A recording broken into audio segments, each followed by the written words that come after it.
Well, hello out there. Hello to all you lovelies here in Bellingham and in the world beyond. My name is Mark Allen. I am standing in our beautiful Sehome Hill Tower, which is a landmark here.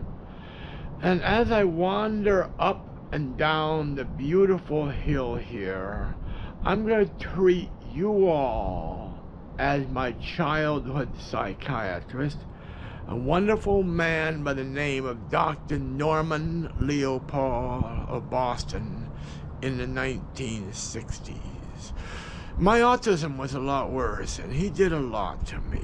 Now, he now ascended to the bedchambers of the angels. However, I think that he is reincarnated to be Bellingham, to be this beautiful park, and of course, this wonderful tower that I'm standing on right now. I can feel his energy. And of course, as I talk to you, think of yourself as both Dr. Norman Paul and Arthur Rosenall, my one and only true love. I can feel both of them here with me right now. I love you all. In the beginning, as always, there's darkness. Then there was light, just blurry movement of light, like clouds in the sky that glow at night. I feel like I am sloshing around in the fluid. There's shapes around me, look like people holding me, but I don't feel their hands.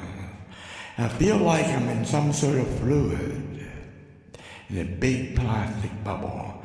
And suddenly, without warning, the bubble crashed open, and there was I, free as a bird.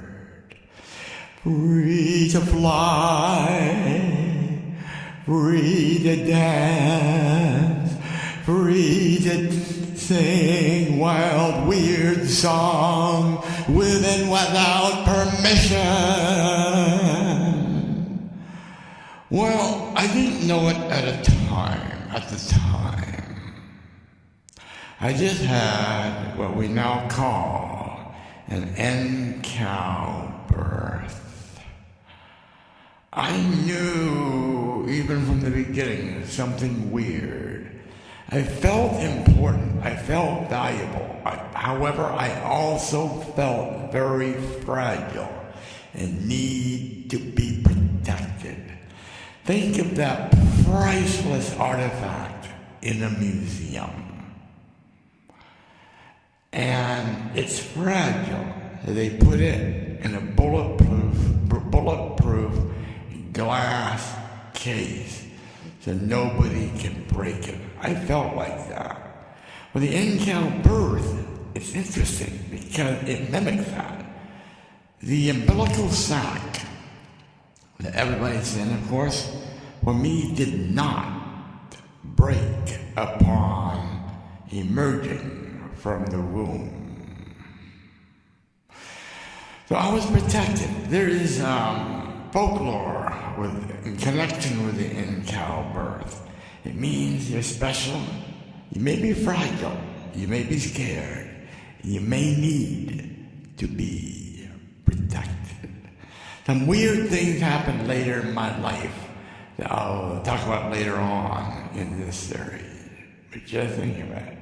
Here we are with a wonderful singing, dancing, yet very fragile artifact just emerging in the world and needs to be protected. Yet they all need to let his beauty shine no matter what is happening.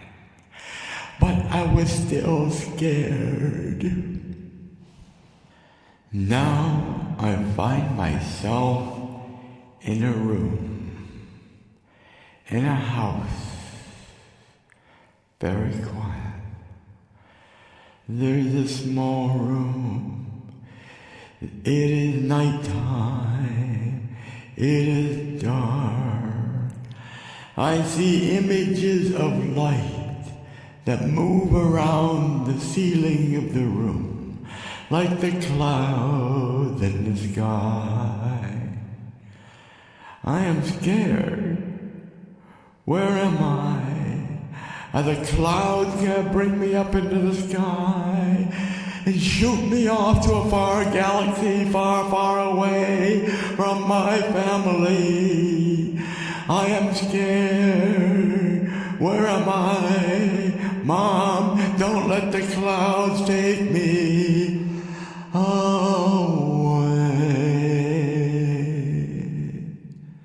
It must have been a dream. Time moves on. I met this man. Mom and Dad told me this man will help you. I felt very lonely. I was isolated, and I was scared. I was scared of the world. I want to be free from this fear. Let this man unshackle this fear from my hands and let me fly through the sky and let my beauty shine through the world. Well, this man was my childhood psychiatrist. His name was Dr. Norman Leo Paul. He was on the psychiatric faculty at Harvard University. Wonderful man. My parents would take me to Dr. Paul's office, I think once a month, or maybe once a week, I can't remember. That is over a half a century ago, you dear darlings of my audience, here in this whole little town of Bellingham. So Dr. Paul and I talked and talked and talked. I played with the Tinker Toys in his office. I played with the blocks to build mighty buildings that served no purpose except for my therapy. And I began to come out where I am. Let me come out and let me be free. And little by little, I learned to crawl. I learned to fly. And I learned to fly high. But that wasn't all. I need to become a rainbow. I need to let my beauty shine through. But I didn't know how. Oh, how do I let my beauty shine? How do I let my light shine? How do I let my colors caress and comfort this world and comfort this galaxy on high? So I can create the love and joy for the people and the animals and the plants and the beings of this world and the galaxies beyond. It took a long time. It took several years of being comforted and being taught and being helped by my wonderful friend, Dr. Norman Leo Paul. Dr. Paul helped me begin to climb this hill of my life so I can see the world from the top of this beautiful hill. It took a long, long time. Of course, there was school, children's own school. Its director, Dorothy Go, was a protege of none other than my dear Maria Montessori, the queen of the Montessori schools. It was a wonderful experience. They teach you by letting you touch and feel things, letting you feel plants, letting you feel blocks, letting you feel tools, learning the tactile feeling, the connection. It's a connection between me and whatever I'm touching. We become of the one. We're not separate anymore. We are of the one, which is great because we learn that the spirits of the things can intertwine with my own spirits, and we become one mighty, glowing plasma ball in the universe of my life. They taught a lot. Oh, they were wonderful. I will never forget Dorothy Go.